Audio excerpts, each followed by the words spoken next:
کسی سے محبت ہونے لگے تو صدقہ دو، محبت ہوئی تو مل جائے گی اور اگر بلا ہوئی تو ٹل جائے گی۔ امام حضرت علی علیہ السلام فرماتے ہیں، خیال رکھنا تمہاری وجہ سے کسی کی آنکھیں نم نہ ہوں، کیونکہ تمہیں اس کے ہر آنسوں کا حساب دینا ہوگا۔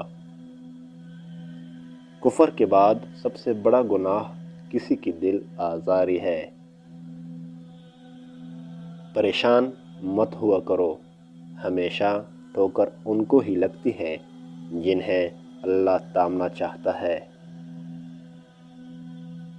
مولا علی فرماتے ہیں، سب سے بڑا جاہل وہ ہے جو ایک پتھر سے 2 دفعہ ٹھوکر کھائے۔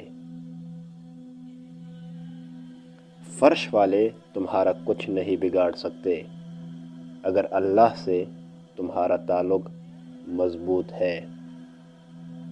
حضرت امام علی علیہ السلام فرماتے ہیں، جسمانی رشتے مختصر زندگی تک محدود ہوتے ہیں، آخرت میں ہم ان کے ساتھ ہوں گے جن سے ہمیں روحانی محبت ہوگی۔ حضرت علی علیہ السلام سے پوچھا گیا، کیسے پتہ چلے گا کہ کون کتنا قیمتی ہے؟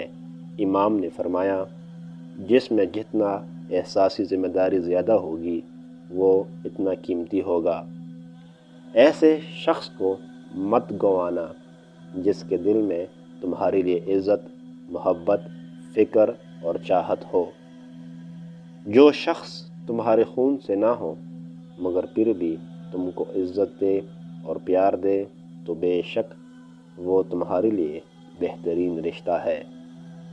امام علی علیہ السلام فرماتے ہیں، زیادہ سوچنا انسان کو ختم کر دیتا ہے، بس دعا کرو اور سب کچھ اپنے رب پر چھوڑ دو۔